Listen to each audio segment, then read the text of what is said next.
الحمد لله نحمده ونستعينه ونستغفره ونعوذ بالله من شرور أنفسنا وسيئات أعمالنا من يهده الله فلا مضل له ومن يضلله فلا هادي له وأشهد أن لا إله إلا الله وحده لا شريك له وأشهد أن محمدا عبده ورسوله يا أيها الذين آمنوا اتقوا الله حق تقاته ولا تموتن إلا وأنتم مسلمون يا أيها الناس اتقوا ربكم الذي خلقكم من نفس واحدة وخلق منها زوجها وبث منهما رجالا كثيرا ونساء واتقوا الله الذي تساءلون به والأرحام إن الله كان عليكم رقيبا يا أيها الذين آمنوا اتقوا الله وقولوا قولا سديدا يصلح لكم أعمالكم ويغفر لكم ذنوبكم ومن يطع الله ورسوله فقد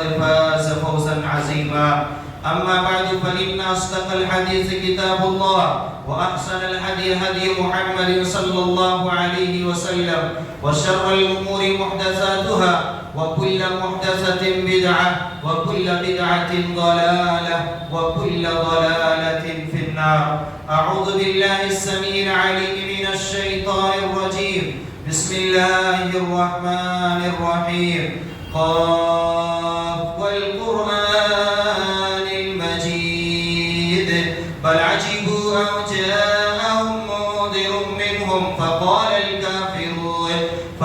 الكافرون هذا شيء عجيب أإذا متنا وكنا ترابا ذلك رجع بعيد قد علمنا ما تنقص الأرض منهم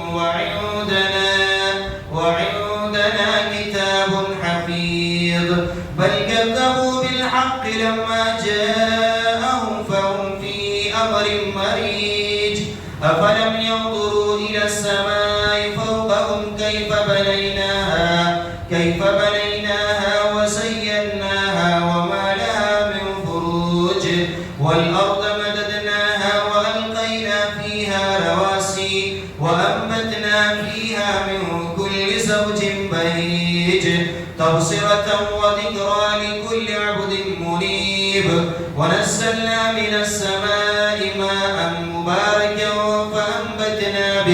فأنبتنا به جنات وحب الحصيد والنخل باسقات لها طلع نضيد رزقا للعباد وأحيينا به بلدة ميتا كذلك الخروج كذبت قبلهم قوم نوح وأصحاب الرس وثمود وعاد وفرعون وإخوان لوط وأصحاب الأيكة وقوم تبع كل كذب الرسل فحق وعيد أفعينا بالخلق الأول بل هم في لبس من خلق جديد.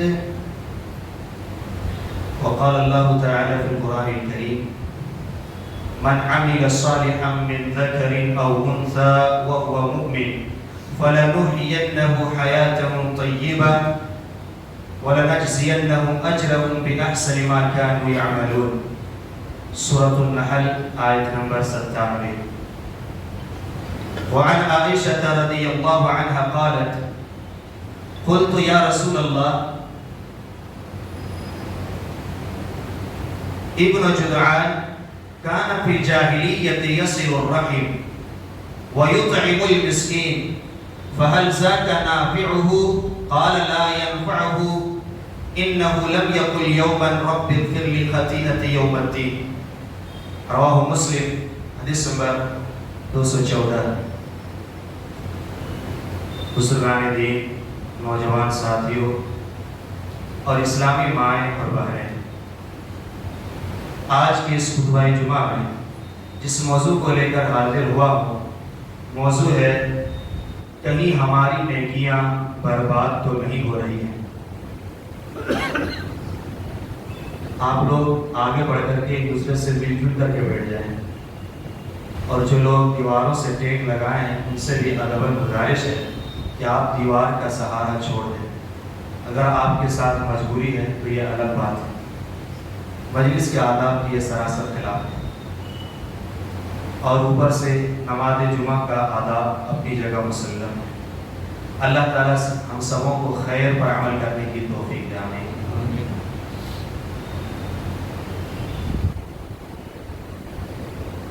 ایمان اور عمل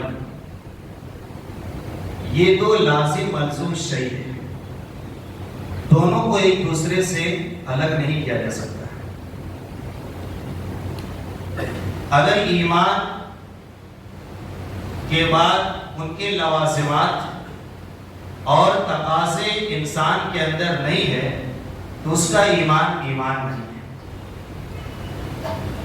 اور اگر عمل صالح ہے، ایمان کے لوازمات تو ہیں لیکن ایمان ہی نہیں ہے تو وہ عمل صالح عند اللہ مقبول نہیں ہے۔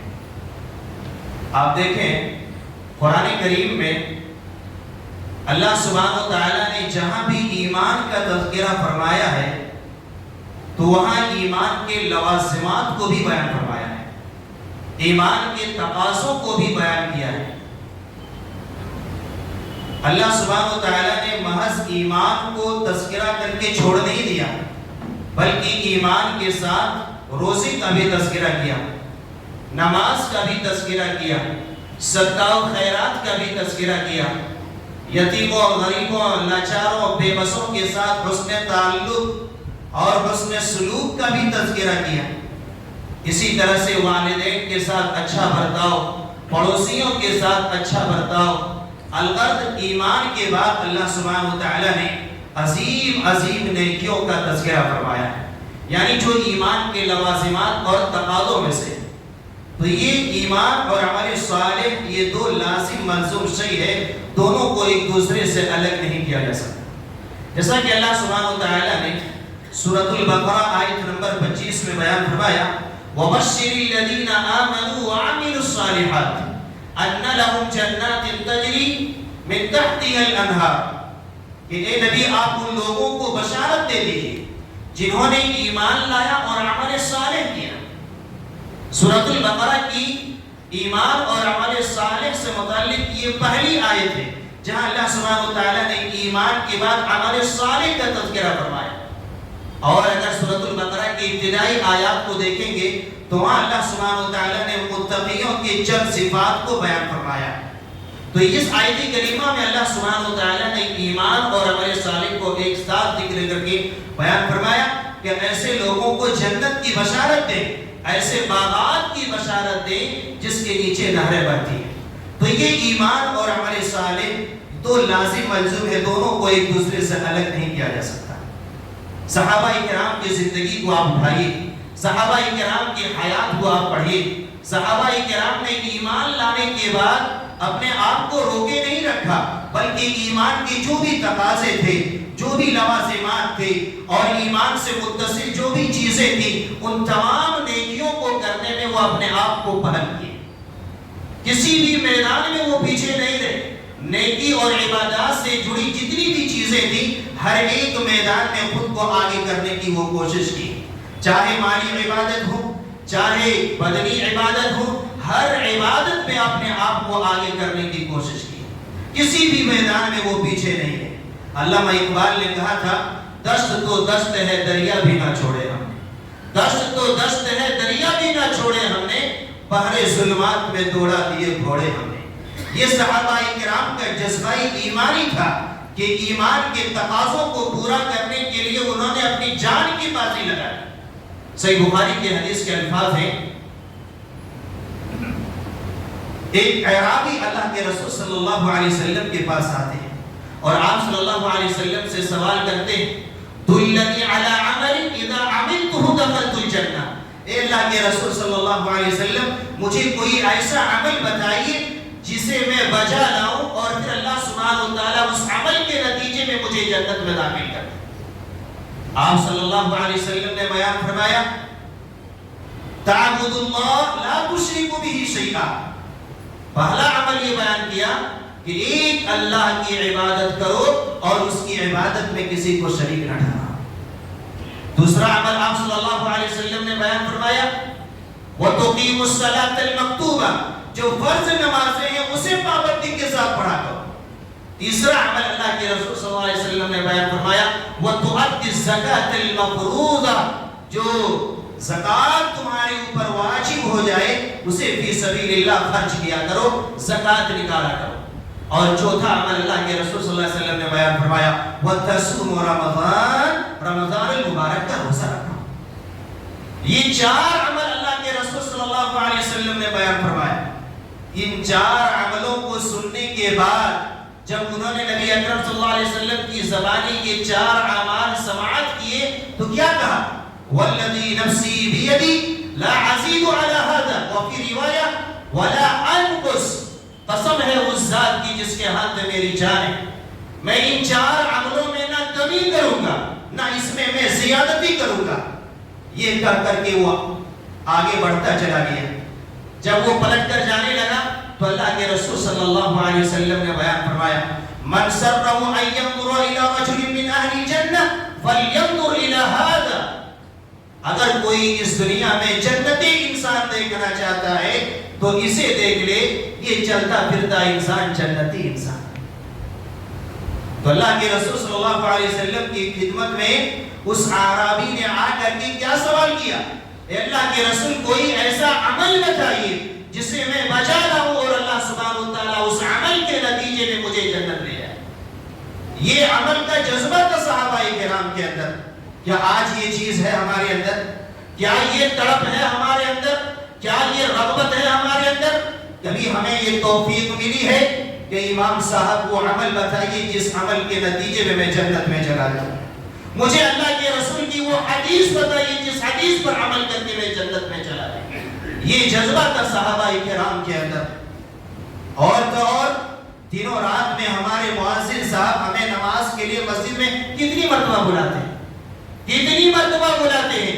اذان کے کلمات میں وہ کلمات آپ بار بار سنتے ہیں، حی علی الصلاۃ حی علی الفلاح۔ 20 مرتبہ امام مؤذن صاحب یہ کلمات ادا کرتے ہیں کہ آؤ نماز کی طرف، آؤ کامیابی کی طرف۔ اور تو اور فجر کی نماز میں ایک اور بھی کلمہ کو اضافہ کیا گیا ہے، الصلاۃ خیر من النوم، نماز یہ نیند سے بہتر ہے۔ کیا اس کا ہم جواب دیتے ہیں پابندی کے ساتھ؟ کیا 5 وقت کی نمازوں کی ہم حفاظت کرنے والے ہیں جو عمل آپ کو جنت تک لے جانے والا ہے؟ علامہ اقبال نے کہا تھا رہ گئی رسم ازاں روح بلالی نہ رہی، رہ گئی رسم ازاں روح بلالی نہ رہی، فلسفہ رہ گیا تلقین غزالی نہ رہی، مسجد مرثیہ خواہ کے نمازی نہ رہے، یعنی وہ صاحب اوصاف حجازی نہ رہے۔ اللہ کے بندو، اللہ رب العالمین سے ڈرو اور اپنے مقصد حیات کو سمجھو اور ایمان کے تقاضوں کو پورا کرو۔ زبان سے کہہ بھی دیا لا الہ تو کیا حاصل، دل و نگاہ مسلمان نہیں تو کچھ بھی نہیں۔ ہمارا اور آپ کا وجود ایسا ہونا چاہیے کہ لوگوں کو پوچھنے کی نوبت نہ آئے کیا یہ بھی اسلام میں ہے، وہ دیکھ کر کے سمجھ جائے یہ اسلام میں ہے۔ آپ کو دیکھ کر کے کوئی غیر مسلم یہ نہ پوچھے کیا یہ بھی اسلام میں ہے، بلکہ آپ کو دیکھ کر کے وہ یہ تصور کرے یہ اسلام ہے۔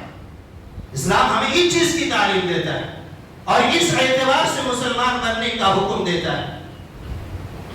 اس صحابی رسول نے کیا کہا؟ لا ازید علی ھذا ولا انقص، میں اپنی طرف سے جنت میں لے جانے والا عمل کچھ نہیں کروں گا اور نہ میں اس میں کمی کروں گا۔ جو کائنات کے رسول نے، خاتم النبیین نے جو ہمیں بتا دیا ہے اسی پر ہم عمل کریں گے، اسی پر اتباع۔ یہ جذبہ تھا سنت رسول صلی اللہ علیہ وسلم، یہی تو اسلام ہے۔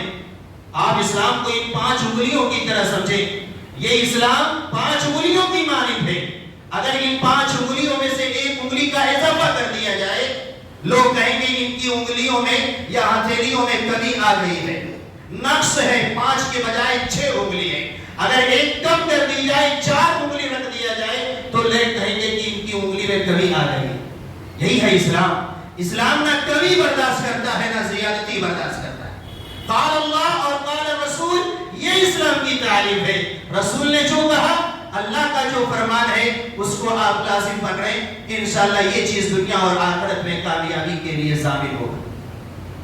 تو یہ صحابہ کرام کا جذبہ تھا، کسی بھی میدان میں وہ ہمیشہ اپنے آپ کو باہر رکھا کرتے۔ سورۃ الاحزاب کی آیت کریمہ ہے، آیت نمبر 23، اللہ تعالیٰ فرماتا ہے من المؤمنین رجال صدقوا ما عاهدوا الله علیہ فمنهم من نحبه عنه من قضى نحبه ومنهم من ينتظر، کہ اللہ کے نیک بندوں میں سے کچھ ایسے بھی ہیں، اللہ کے سچے بندوں میں سے کچھ ایسے بھی ہیں کہ انہوں نے اللہ رب العالمین سے جو عہد کیا اسے وہ پورا کر دکھایا، اور جو وہ عہد پورا نہیں کر پائے وہ موقع کی تلاش میں رہے کہ کب اللہ رب العالمین ہمیں توفیق دے کہ اللہ رب العالمین سے کیے گئے عہد کو ہم پورا کریں۔ یہ صحابہ کرام کا جذبہ تھا، اللہ تعالیٰ سے جو عہد کرتے اس عہد کو وہ پورا کر کے رہتے، اور اگر پورا کرنے کا موقع نہ ملتا تو اس موقع کی تلاش میں رہتے کہ کب موقع ملے کہ ہم اس عہد کو پورا کریں۔ یہ جذبہ ایمانی تھا، اور عمل میں اپنے آپ کو اس قدر صحابہ کرام آگے رہا کرتے تھے۔ مفسرین نے لکھا ہے کہ یہ آیت کریمہ ان صحابہ کرام کے بارے میں نازل ہوئی ہے جنہوں نے جنگ بدر میں جانثاری کے عجیب و غریب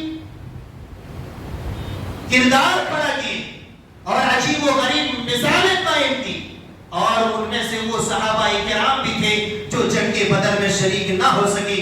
اسے افسوس رہا کہ کاش میں جنگ بدر میں شریک ہو پاتا، اسلام کی پہلی جنگ میں شریک ہو پاتا، اور دل ہی دل میں یہ ارادہ کیے، یہ اللہ سے عہد کہ یا اللہ اگر تو ہمیں کبھی موقع دیا تیری راہ میں لڑنے کے لیے لا یرین اللہ ما اصنع، تو دیکھ لے گا میں کیا کرنے والا۔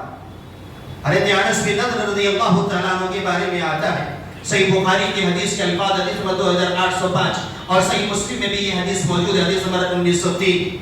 حضرت انس بن مالک رضی اللہ تعالیٰ عنہ بیان کرتے ہیں کہ حضرت انس بن نضر رضی اللہ تعالیٰ عنہ نبی اکرم صلی اللہ علیہ وسلم کی خدمت میں حاضر ہوتے ہیں، کہتے ہیں اللہ کے رسول پہلی جنگ میں آپ کے ساتھ شریک نہ ہو پایا، اگر دوبارہ اللہ نے موقع دیا آپ کے ساتھ مشرکین کے خلاف لڑنے میں تو اللہ دیکھ لے گا میں کیا کرنے والا ہوں۔ جنگ احد کا موقع آتا ہے جب مسلمان منتشر ہو جاتے ہیں، حضرت انس بن نضر رضی اللہ تعالیٰ عنہ آگے بڑھتے ہیں، خود کو آگے کرتے ہیں اور کہتے ہیں اللہ مسلمانوں سے جو بھی غلطی ہوئی، جو بھی انتشار ہوا جنگ احد کے موقع سے میں اس سے معذرت کرتا ہوں، اور میں مشرکوں سے بیزاری کا اعلان کرتا ہوں، مشرکوں نے جو بھی کیا میں اس سے بیزار ہوں۔ پھر وہ آگے بڑھتے ہیں، حضرت سعد بن معاذ رضی اللہ تعالیٰ عنہ سے ان کی ملاقات ہوتی ہے، حضرت سعد بن معاذ رضی اللہ تعالیٰ عنہ سے حضرت انس بن نضر رضی اللہ عنہ کہتے ہیں اے سعد میں جنت میں جانا چاہتا ہوں، رب نضر کی قسم انی لاجد بدون احد ریحها، میں جنت کی خوشبو احد کے کنارے محسوس کرتا ہوں، میں اس احد کے میدان میں جنت کی خوشبو کو پا رہا ہوں۔ پھر حضرت انس بن مالک رضی اللہ تعالیٰ عنہ بیان کرتے ہیں کہ میں نے ان کی لاش مبارک کو دیکھا، وہ شہید کر دیے گئے، اور اس کے جسم میں کتنے زخم لگے تھے، 80 سے زائد تلوار، نیزے اور تیر کے زخم لگے ہوئے تھے، اور ان زخموں کی وجہ سے وہ پہچانا نہیں جا رہا تھا، چونکہ مشرکین نے اسے مسلح کر دیا تھا، اسے ان کے اعضائے جسم کو کاٹ کر رکھ دیا تھا۔ اس کی ایک بہن آتی ہے اور ان کی انگلیوں کے پوروں کو دیکھ کر کے پہچان جاتی ہے کہ یہ میری بھائی کی لاش ہے، یہ میرے بھائی ہے، کوئی اور نہیں ہے، حضرت انس بن نضر رضی اللہ تعالیٰ عنہ۔ تو آپ نے دیکھا جنگ احد کے موقع سے حضرت انس بن نضر رضی اللہ تعالیٰ عنہ نے کسے جمع مردی کے ساتھ مشرکین سے لڑے اور اللہ رب العالمین کی راہ میں اپنی جان کو نچھاور کر دی۔ تو اللہ سے جو بھی عہد کرتے اسے پورا کرنے میں وہ پیچھے نہیں رہا کرتے تھے، اگر انہیں اپنی جان کی باجی لگانی پڑتی تو وہاں بھی اپنی جان کی باجی لگاتے تھے۔ یہ تھے صحابہ کرام رضوان اللہ علیہم اجمعین جو نیکیاں کرنے میں بڑے آگے رہا کرتے تھے، اور ضرورت ہے کہ یہ جذبہ صحابہ کرام کا آج ہمارے اندر ہو، ہم اور آپ اپنے اندر وہ ایمان لائیں جو صحابہ کرام کے اندر ایمان تھا، ایمان کے ان تقاضے تقاضوں کو پورا کرے جو صحابہ کرام کے اندر تھا، ایمان کے ان لوازمات کو اپنے اندر پیدا کرے جو صحابہ کرام رضوان اللہ علیہم اجمعین کے اندر تھا۔ اور ساتھ ہی ساتھ ہم اس بات سے بھی ڈرتے رہیں کہ کہیں ہماری عبادتیں برباد تو نہیں ہو رہی، چونکہ ایک عبادت گزار مومن کا کمال صرف اسی میں نہیں ہے کہ وہ نیکیاں کر کے اپنے آپ کو خاموش رکھ لے، نہیں، نیکیاں کرنے کے بعد اس کی حفاظت کی ہمیں فکر کرنی، کیونکہ بعض دفعہ ایسا ہوتا ہے کہ بعض عمل کی بنیاد پر ہماری نیکیاں برباد کر دی جاتی ہیں اور ہمیں اس کا شعور تک نہیں ہوتا، ہمیں ان کا احساس تک نہیں ہوتا۔ اور ساتھ ہی ساتھ ان اعمال کو بھی اپنے اندر لانا ہے جن اعمال کی وجہ سے ہماری نیکیاں بچی رہ سکتی ہیں، ہماری نیکیاں محفوظ رہ سکتی ہیں، ہماری نیکیاں عند اللہ تک پہنچ سکتی ہیں اور بروز قیامت ان نیکیوں کا ہمیں صلہ مل سکتا ہے۔ ان چیزوں سے بھی اپنے آپ کو بچانا ہے جو ہماری نیکیوں کو برباد کرنے والی ہیں، اور ان چیزوں کو بھی اپنانا ہے جو چیزیں ہماری نیکیوں کا محافظ بننے والی ہیں، ہماری نیکیوں کی حفاظت کرنے والی ہیں۔ وہ چیزیں کیا ہیں؟ کئی ایک ہیں۔ سب سے بنیادی اور پہلی چیز کیا ہے؟ ایمان۔ اگر ہمارے اندر صحیح ایمان ہے، اللہ پر کامل ایمان ہے، اللہ رب العالمین پر کامل طریقے سے ہم ایمان رکھتے ہیں اور ایمان کی جو بنیادی ارکان ہیں اسے اپناتے ہیں اور ایمان کے جو لوازمات اور تقاضے ہیں اسے اپناتے ہیں، پورا کرتے ہیں، تو انشاءاللہ ہماری نیکیاں محفوظ رہیں گی، ہمارے روزے بھی محفوظ رہیں گے، ہماری نمازیں بھی محفوظ رہیں گے، ہمارے واجبات بھی محفوظ رہیں گے، ہمارے فرائض بھی محفوظ رہیں گے، ہمارے سنن اور نوافل دیگر تمام تر عبادتیں محفوظ رہیں گی۔ لیکن اگر ایمان نہیں ہے تو ساری عبادتیں رائگاں اور برباد ہو سکتی ہیں، حتیٰ کہ آپ کے حج اور عمرے بھی برباد ہو سکتے ہیں، آپ کے حج اور عمرے بھی برباد ہو سکتے ہیں۔ سورہ نحل کی آیت کریمہ ہے، آیت نمبر 97، اللہ رب العالمین بیان فرماتا ہے من عمل صالحا من ذکر او انثى، جو کوئی بھی چاہے وہ مرد ہو یا عورت نیک عمل کرے، وہو مومن، بشرط کہ وہ مومن ہو، ایمان کی حالت میں کوئی عبادت کرے، ایمان کی حالت میں کوئی نیکی کرے، ایمان کی حالت میں کوئی اچھائی والا عمل کرے، کوئی خیر والا کام کرے، فَلَنُحْيَنَّهُ حَيَاةٌ طَيِّبَةٌ، اللہ تعالیٰ فرماتا ہے ہم اسے اس دنیائی زندگی میں بہترین زندگی عطا کریں گے، ہم اس کی زندگی کو خوشگوار بنا دیں گے اور بروز قیامت ان کی اچھائیوں کا ہم بہترین صلہ بھی عطا کریں گے۔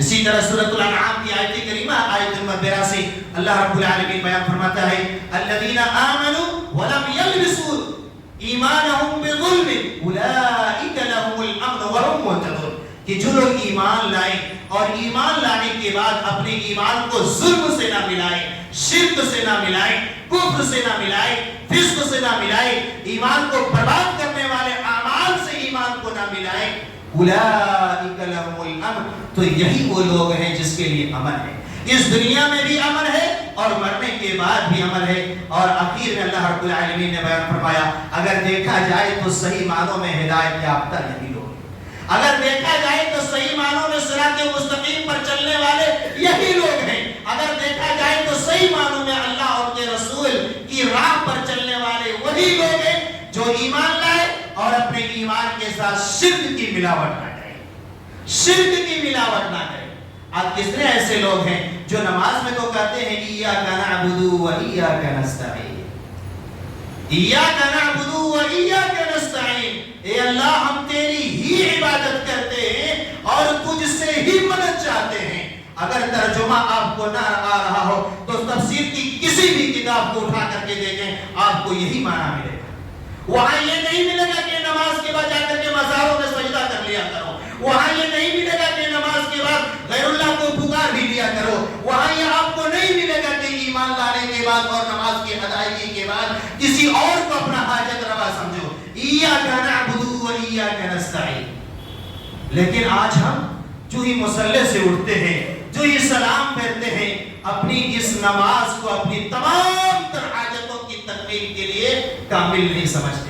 وہ نماز ہی نماز نہیں میرے عزیزوں، جو نماز آپ کو رب کی در کے علاوہ کسی اور کی جانب لے جائے، وہ نماز ہی نہیں جو سر آپ کو رب کے در کے علاوہ کہیں اور جھکا دے۔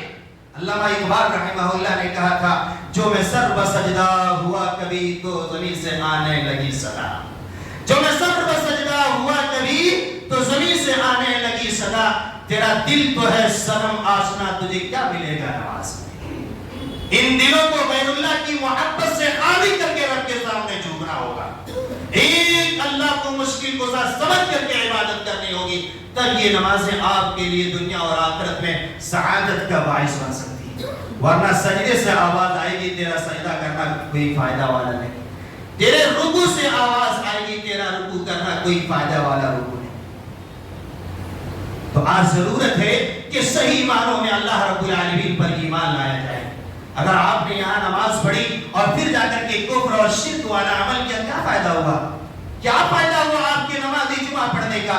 کیا فائدہ ہوا آپ کا 5 وقتہ نمازوں کی حفاظت کرنے کا؟ کیا فائدہ ہوا آپ کا حج اور عمرہ کرنے کا؟ کیا فائدہ ہوا آپ کا صدقہ و خیرات کرنے کا؟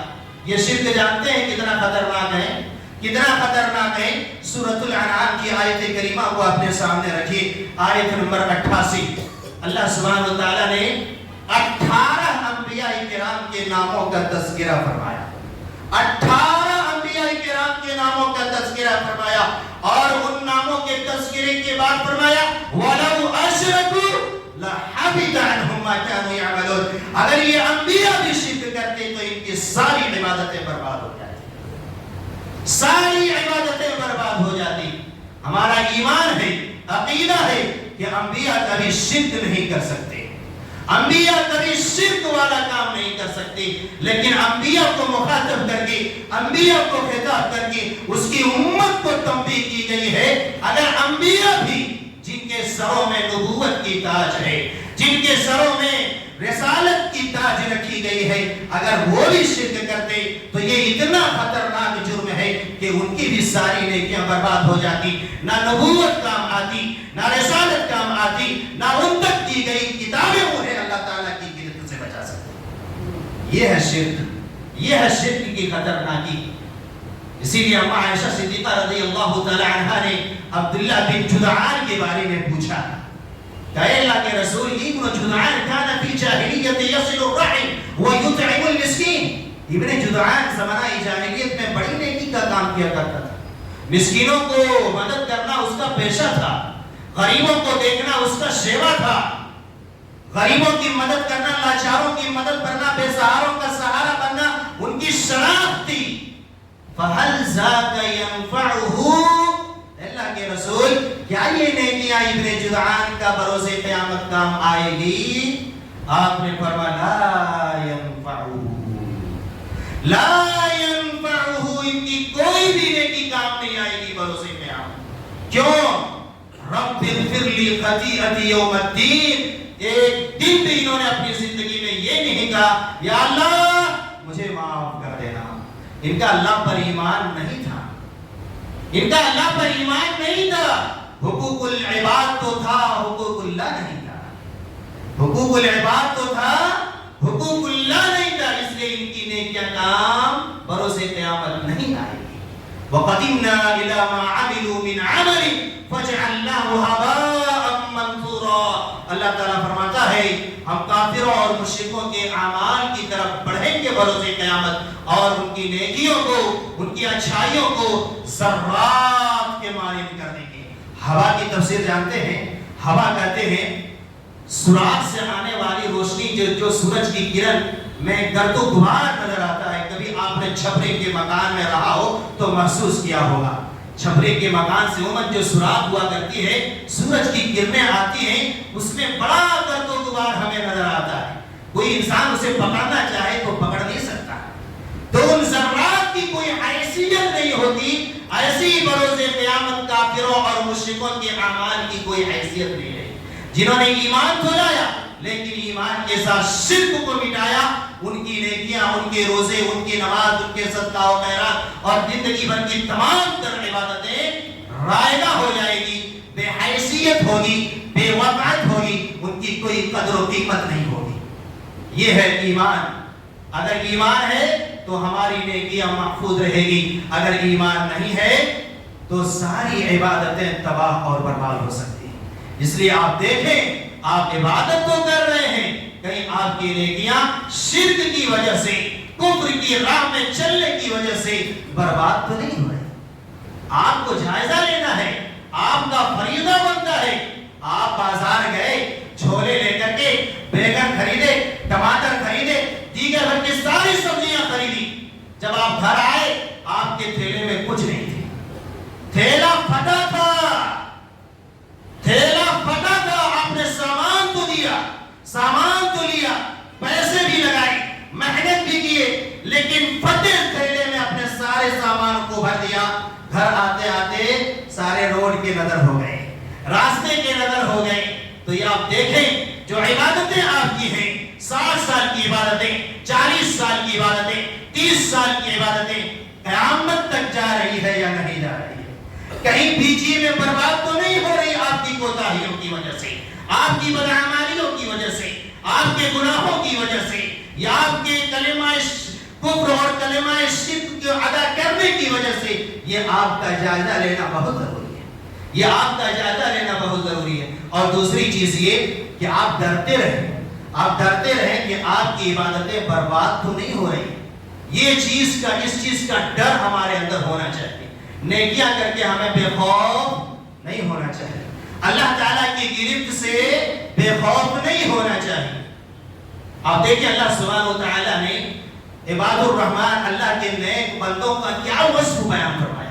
سورہ فرقان کی آیت کریمہ آیت نمبر 64 تا 65، والذین یبیتون لربہم سجدا وقیاما، کہ اللہ کے نیک بندے تو وہ ہیں جو راتوں کو قیام کرتے ہیں، جن کی راتیں سجدے میں گزرتے ہیں، جن کی راتیں قیام میں گزرتے ہیں۔ اور کیا وہ مطمئن ہو جاتے ہیں، بے خوف ہو جاتے ہیں؟ انہیں اپنی عبادتوں پر ناز ہوتا ہے، انہیں اپنی عبادتوں میں گھمنڈ ہوتا ہے، انہیں اپنی عبادتوں میں غرور ہوتا ہے؟ نہیں۔ والذین یقولون ربنا اغفر لنا ربنا اصرف عنا عذاب جہنم ان عذابها كان غراما، کہتے ہیں ہمارے پروردگار ہم سے عذاب جہنم کو ٹال دے، کیونکہ عذاب جہنم یہ چمٹ جانے والا عذاب ہے۔ تو عباد الرحمن کی پہچان کیا ہے؟ ایک طرف عبادت، دوسری طرف ڈر لگا رہتا ہے کہ ان کی انسانی کوتاہیوں کے باعث یا غلطیوں کے باعث راتوں کی عبادتیں تباہ اور برباد نہ ہو جائیں۔ اس لیے اللہ تعالیٰ سے دعا کرتے ہیں ربنا اصرف عنا عذاب جہنم، اے اللہ عذاب جہنم کو ہم سے ٹال دے۔ تو نیکیاں کرنے کے بعد ہمیں اللہ تعالیٰ سے دعا بھی کرنی، یا اللہ ہماری اس عبادت کو تو قبول فرما، یا اللہ ہماری نماز جمعہ کو تو قبول فرما، یا اللہ 5 وقتہ نمازوں کی جو میں حفاظت کر رہا ہوں ان نمازوں کو تو شرف قبولیت سے نواز۔ ہمیں نیکیاں کرنے کے بعد بے خوف نہیں رہنا ہے، بلکہ اللہ تعالیٰ سے دعائیں کرنی۔ آپ دیکھیں حضرت ابراہیم علیہ السلام اور اسماعیل علیہ السلام اللہ کے گھر خانہ کعبہ کی تعمیر کر رہے ہیں، اللہ کے حکم سے کام کر رہے ہیں۔ قبولیت میں ذرہ برابر بھی شک نہیں ہو سکتا، کیونکہ حضرت ابراہیم اور اسماعیل اللہ کے حکم سے کام کر رہے ہیں۔ قبولیت میں ذرہ برابر بھی شک نہیں ہو سکتا، پھر بھی کیا کہتے ہیں؟ وَإِذْ يَرْفَعُ إِبْرَاهِيمُ الْقَوَاعِدَ مِنَ الْبَيْتِ وَإِسْمَاعِيلُ رَبَّنَا تَقَبَّلْ مِنَّا إِنَّكَ أَنْتَ السَّمِيعُ الْعَلِيمُ، یا اللہ ہمارے اس عمل کو تو قبول فرما۔ انبیاء ہے، خلیل اللہ ہے، ذبیح اللہ ہے، اور دعا کر رہے ہیں یا اللہ ہمارے اس عمل کو تو قبول فرما۔ تو نیکیاں کرنے کے بعد ہمیں اللہ تعالیٰ سے دعا بھی کرنی ہے، یا اللہ ہماری اس نیکی کو تو قبول فرما، تب جا کر کے ہماری نیکی محفوظ رہ سکتی ہے، ورنہ ہماری کوتاہیوں کی وجہ سے وہ برباد بھی ہو سکتی ہے۔ والذین یؤتون ما آتوا وقلوبهم وجلہ، سورہ مومنون کی آیت کریمہ ہے آیت نمبر 60۔ اور وہ لوگ جو اللہ کی راہ میں خرچ کرتے ہیں پھر بھی اس کے دل ڈرے ہوئے رہتے ہیں۔ اما عائشہ صدیقہ رضی اللہ تعالی عنہا نے آپ صلی اللہ علیہ وسلم سے پوچھا ہے اللہ کے رسول صلی اللہ علیہ وسلم اس آیت سے کون لوگ مراد ہیں؟ جو لوگ اللہ کی راہ میں خرچ کرتے ہیں پھر بھی وہ ڈرتے رہتے ہیں، اس سے کون لوگ مراد ہیں اللہ کے رسول صلی اللہ علیہ وسلم؟ اہم الذین یشربون الخمر ویسرقون، کیا اس سے وہ لوگ مراد ہیں جو شراب پیتے ہیں؟ کیا اس سے وہ لوگ مراد ہیں جو شراب پیتے ہیں؟ کیا اس سے وہ لوگ مراد ہیں جو چوریاں کرتے ہیں؟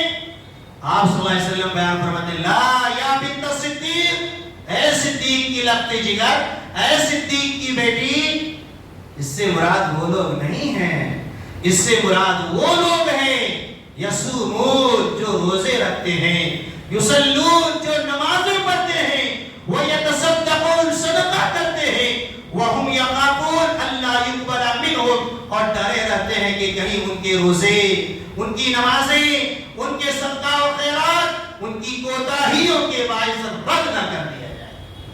یہی وہ لوگ ہیں جو نیکیوں میں سب سے آگے بڑھ جانے والے لوگ ہیں۔ تو اللہ کے نیک بندوں کی پہچان کیا ہے؟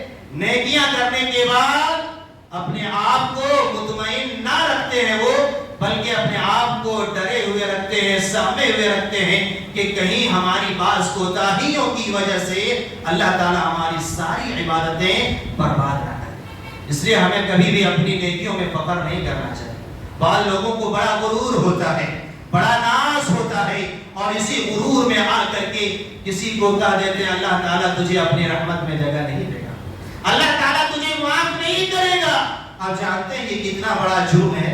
اگر کوئی انسان کسی کے متعلق یہ کہے کہ اللہ تعالیٰ تجھے معاف نہیں کرے گا، ہم اور آپ کہہ دیتے ہیں بہت جلد کفر کا فتویٰ لگا دیتے ہیں، جہنمی کا فتویٰ لگا دیتے ہیں۔ کسی کے متعلق بھی کفر اور کافر ہونے یا مشرک ہونے یا جہنمی ہونے کا فتویٰ لگانے سے پہلے 1000 بار ہمیں سوچنا چاہیے۔ صحیح مسلم کی حدیث کے الفاظ، حدیث 2621، راوی حدیث رضی عبداللہ بن جندب رضی اللہ تعالیٰ عنہ بیان کرتے ہیں ان رجل، ایک آدمی نے کہا واللہ لا یغفر اللہ لفلان، اللہ کی قسم اللہ فلاں کو نہیں معاف کرے گا۔ کیا کہا؟ اللہ فلاں کو نہیں معاف کرے گا۔ سننے میں تو بڑا چھوٹا سا جملہ لگتا ہے، یہ کتنا خطرناک ہو سکتا ہے یہ جملہ، اور اس کے نتائج کتنے بھیانک ہو سکتے ہیں۔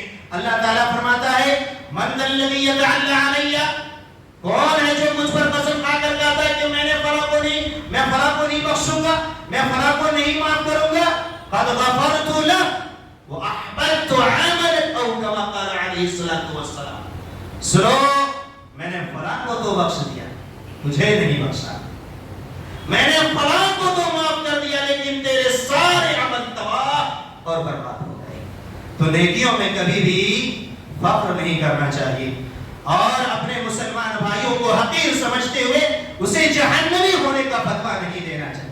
آپ کو معلوم ہے یہ بات کہ اللہ تعالیٰ نے مخلوق کی تخلیق سے قبل ایک جملہ اپنے پاس رکھا ہے، ان رحمتی تغلب غضبی، سنو میرے بندو میری رحمت میرے غضب پر غالب ہے، میری رحمت میرے غضب پر غالب ہے۔ تو یہ جملے ہمیں بڑے آسان لگتے ہیں بولنے میں، لیکن ان کے نتائج میں ہمیں غور و فکر کرنا چاہیے، کیونکہ یہ ایسے جملے ہیں کہ ایک جملہ آپ کی زندگی بھر کی عبادتوں کو پانی میں پھیر سکتے ہیں۔